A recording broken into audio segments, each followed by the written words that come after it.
Hi, this is Dr. Scott Hoare. Today is Treatment Tuesday, and today our patient is Ashley Bennett. Ashley is a mom, and she goes to the Watt Street Gym right next door. She's a referral from one of our favorite trainers, Shannon Fowler. Ashley, thank you for being here. Thank you for having me. What can we help you with today? My knee pain is, I guess, my priority. When did your knee pain start?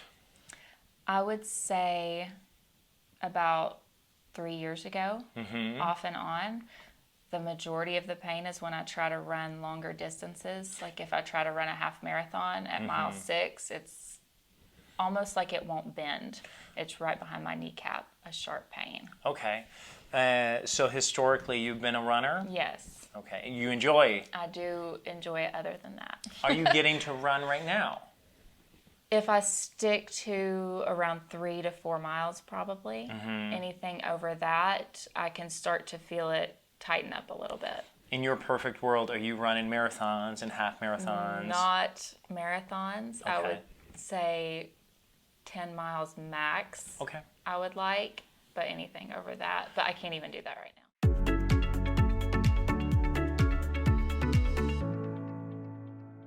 Okay, so what we saw with Ashley's x-rays was pretty clean. We had some minor alignment issues, but really no contraindications to any care. During her movement assessment, we saw some significant limitations in her neck motion, and then really how she was leaning back overall. We call it multi-segmental extension. Was not very comfortable, added a lot of stress to her lower back. And the thing is, if you can't extend backwards through your hips, then you're actually inherently gonna put a lot more stress on your knees as you move. So we're gonna check out head to toe what we can do to help her out. So here we go. So what I'm gonna start with here, Ashley, is I'm gonna be feeling the different joints in your neck and seeing which ones are moving well, which ones are really not moving so well. Okay. You know what I mean? Okay. I'm not going to do anything sudden without your awareness.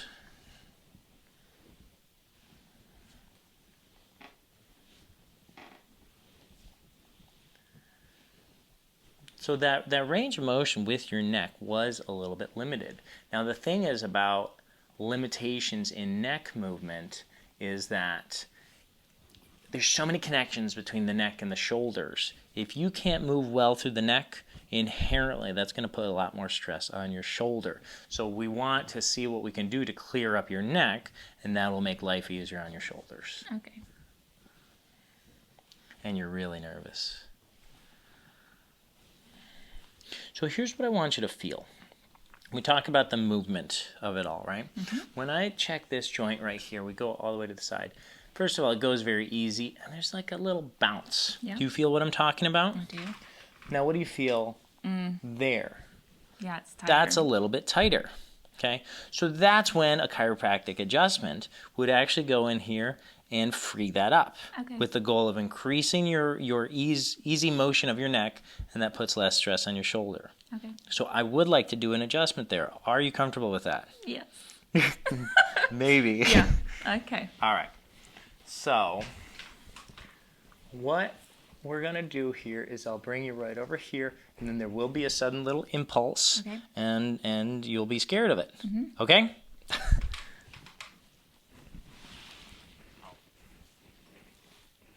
Yeah. All right. Drop your head right there. And you are still alive. I promise. Thank you. Thanks. So on this side, we got a nice bounce. And this side. That's better. That's definitely better, That isn't it? Better, yes. Good. And that wasn't bad. I'd like to do one more. The lower part of your neck. Typically, the lower part of your neck is a lot less scary. Okay. Okay? Drop right there. Okay. We'll go into your motion. We're all done, by the way. Okay. We're all done with the scary neck adjustments. Not so scary. Yeah. And I like that movement. Oh, yeah. After the treatment's done, we're going to check your neck motion again and see what difference did that really make. Make a fist for me. I'm going to push your elbow down to the table. Resist that motion. Ready? Very strong. Put your thumb and your pinky together like this. Good. I'm going to pull them apart. Resist that. Again. A little weak, right? These muscles right here, the nerves that control these muscles, they come out of your neck right around here. Really? Okay, so I would actually like to do one more neck adjustment. I know I told you I was done with the scary part, but apparently I lied. That's fine. Good. Drop right there. Good. And now we'll go check. Thumb, pinky, pulling apart. And it's a lot stronger, wasn't it? Man, yeah. Pretty cool, yeah? That is. Elbow in at your side. What I'm going to do is pull your elbow out like so. Okay. Resist that motion. Very, very strong. Make a fist for me. I'm going to push down. Resist that. Very, very strong. Hold it right here. I'm going to push out that way. Resist that. Very strong. Okay, good. We're going to fist. I'm going to push down. Resist that. And that is not so good, is it? No. Okay, so that was your coracobrachialis. So what I'm going to do is come in here to your AC joint. Your AC joint is where your clavicle starts to meet up with your shoulder. Okay. And I'm going to do a little adjustment there. So let that go. Very good. Make a fist. I'm going to push down. You see the difference? Yep. Now, there's no pop, no crack, no nothing. Right. It's the stimulation of the joint in a quick manner. Okay. That's what presses the neurological reset button that we're looking to use to reset your shoulder function. I'm going to push that way. Resist that. Again, it's strong, but it wasn't as strong as the other side, was it? No. Are you right-handed? Yes. Okay, so that could play a little bit into it. What I'm going to do with this time, I'm going to push that way. Resist that. And that's not strong. No. So that's your pec major muscle. Okay. So what I'm going to do is go in here to where your clavicle meets your sternum. Okay. That joint right there, which is a little tender. And I'm going to do an adjustment there. Okay. Okay? Good. Hold it right there. Pushing that way. Don't let me. And now that's pretty strong, right? That's better, yes. Good. Elbow in at your side. I'm going to pull your elbow out like so. Resist that. Again, a little bit different. Make a fist. I'm going to push down. And that is weaker than the other side. Okay. And what I'm going to do is kind of chicken wing this, and I'm going to adjust right there. Okay. Take a deep breath. Breathe out. Oh, God. Very good. Okay. Make a fist. Pushing down. Don't let me. Very strong. Bring that elbow back in. I'm pulling out here. Don't let me. Boom. Way stronger, Better. right? So Yes. that's going to support your shoulder more. Okay. Probably right there is really the stiffest spot that I can feel. You feel how that's like kind of tender? So what I want you to do is put your chin to your chest and kind of sit your head up like you're doing a sit-up. What I'm going to do is that. We're just checking your hip motion. Pretty good. Very good. All right, I'm going to do a muscle test. I'm going to push down with your knee. Okay. Don't let me do that. Ready? Again. Not wonderful, right? No. Now I'm going to push down. Don't let me. Night and day, huh? Yeah. L2 and 3 nerve roots, which come out of your back.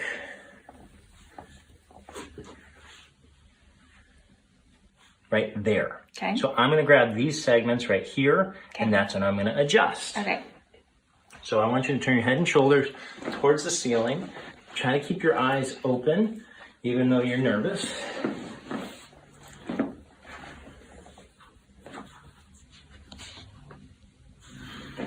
And that's what we're going to adjust, okay? Okay.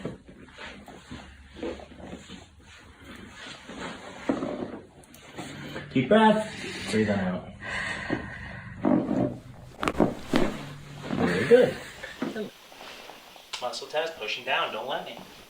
Oh, so And that's the much difference. better. Yeah. Yes. I'm going to do a muscle test here where I straighten your leg.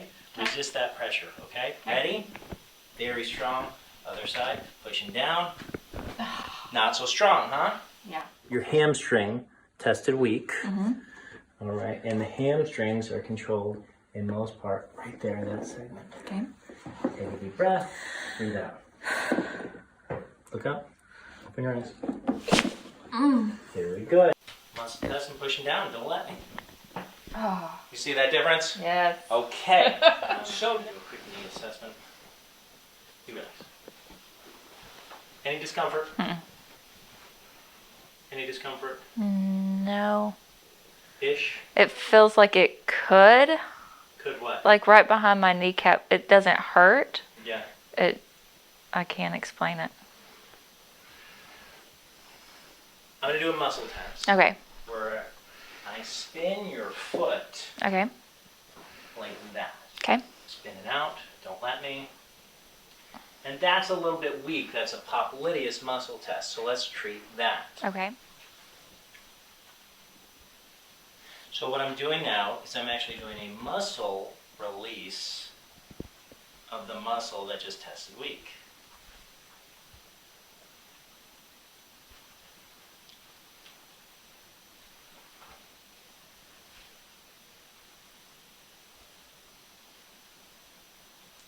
Not too bad. All right.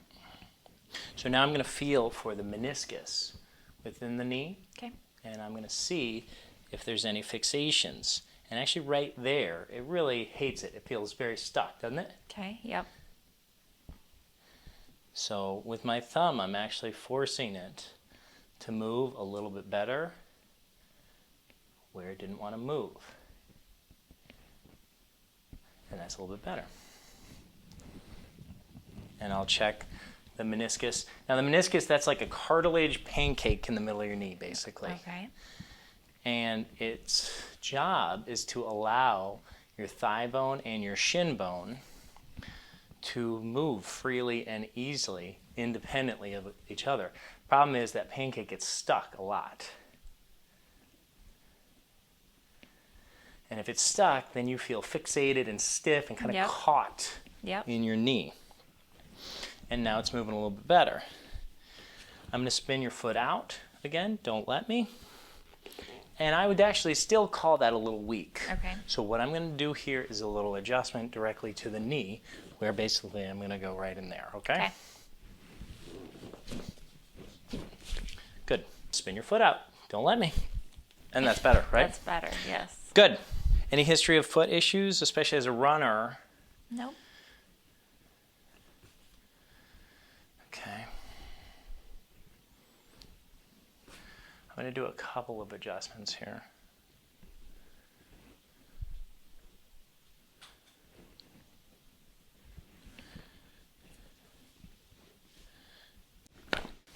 Ooh.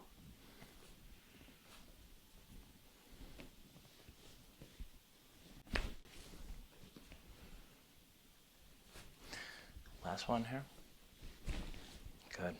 Wait, switch feet.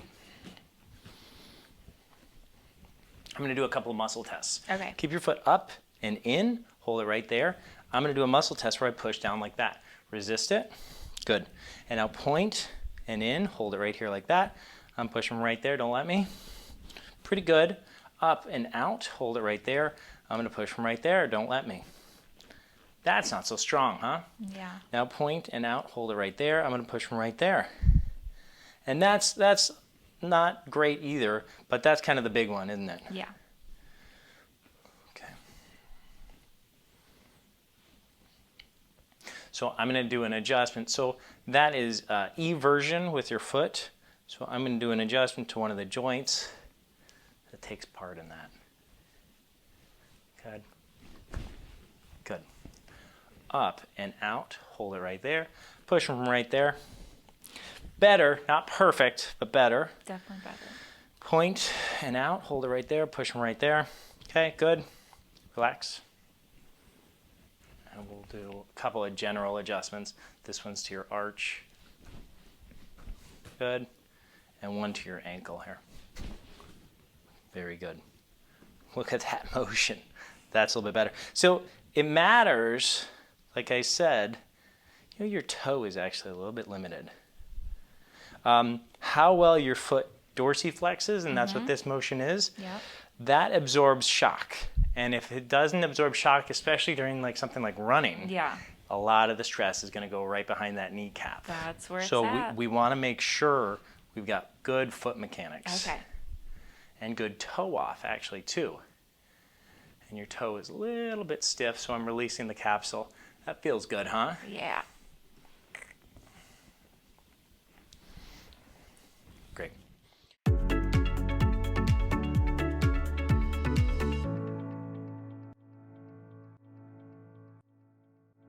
What we want to really do, Ashley, is stabilize your foot, knee, hip complex. Okay. Okay. I want you to raise your toes up as high as you can. The first exercise we had you doing toe extensions, where you were actually trying to increase the range of motion with your toes, Yep. so that when you do an activity like running, there's more flexibility in the toes, and that takes stress off of both the foot and the knee and the hip complex. What was that like for you? That was different. I've not done that before, but it seems like it helped, especially doing the lunges after. It felt more stable in my knee. Good. I'm going to push against right here and push against me there. Good. That's going to make sure you have really awesome posture. Let your arms dangle here. And what I'm going to do here is a couple of things. I want your knee to be slightly towards the outside of your foot. That encourages a little bit more arch. Okay. And now I'm going to do what we call perturbations, which is basically trying to push you over. And Okay. your job is to not fall down. Okay. So maintain awesome posture.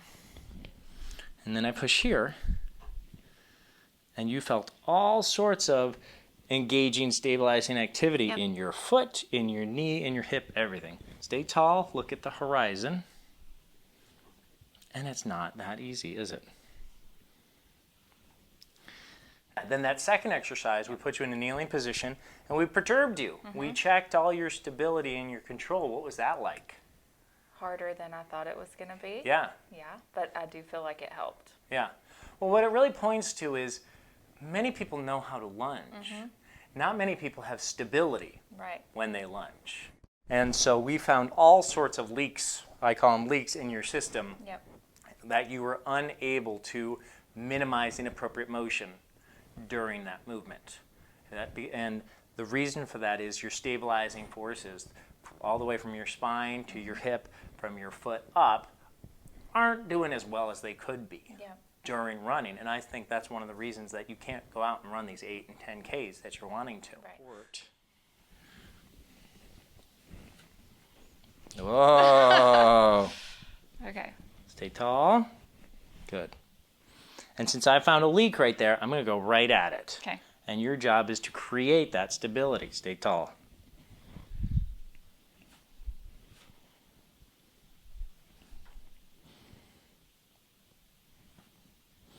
So what you're seeing is stability, which is really safety of your knee, of your foot, of your hip complex, is the ability to minimize inappropriate motion as you move.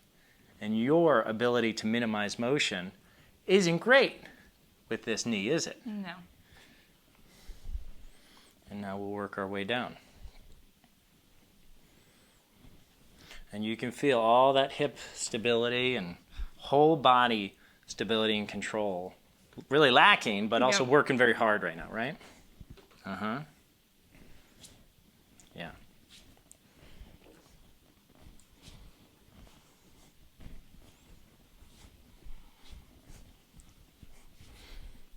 Okay. Good. Done with that exercise. We've got one more. Good. A longer step.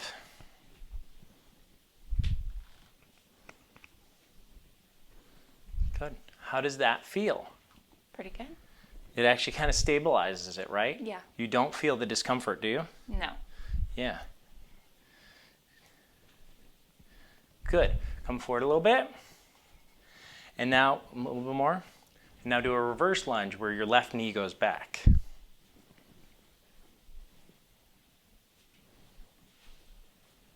Good. So keep going as I talk. So the forces are pulling you this way. Yep. So your body is turning on. All those stabilizers that weren't participating here are now turned on as you move your lower body. Switch legs.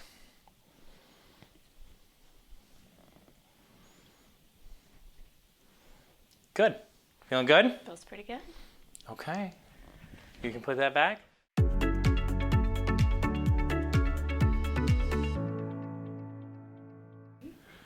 Okay, so that's our treatment. How'd that go? That was less scary than I thought. Less scary. Okay, good. Less scary than I thought. It actually felt good, and I do feel better. All right, great. The lunge where the band was actually pulling you off balance while you were performing it. What was that one like for you? I felt more stable doing that than I initially did before. Yeah. Without the band even pulling me. Yeah, good. Yeah, because it was pulling you off balance, so you had to turn on some of those stabilizing forces, and suddenly you had control with it. Yep. So my recommendation is you continue doing those movements. Okay. I do think some more chiropractic care can help you take some of those imbalances and then reduce them further, but the exercises are going to be an important component of you retraining how you move through your hips, your knees, and your feet so that you can continue doing running and having the active gym going, class going, mom life that you have without having to further limit that. Because you not running the longer races that you want to be, that hurts me. That hurts my soul. I want you to be able to be as physically active and healthy as you want. So that's why we did this, to help you out with that. Perfect. Thank you for being an awesome Thank you patient. so much. I appreciate it. Any questions about anything? How often do you recommend getting adjusted? So typically there's an initial course of treatment where you come 2 to 3 times a week for 2 to 3 weeks, where it's like you get the big movement done. Okay, and resetting your movement. And then after that, you get reevaluated to see what do you need going forward. Some people do a lot of maintenance, some people do very little maintenance. So that's kind of up to you, and we see after your initial course of treatment what it is you really need going forward. Cool? That's cool. All right. Well, this was Treatment Tuesday. Thank you so much for tuning in. Thank you, Ashley, for being a great patient. Don't forget to hit the subscribe button, hit the like button, and leave a comment below. And we'll see you next week on Treatment Tuesday. Bye-bye.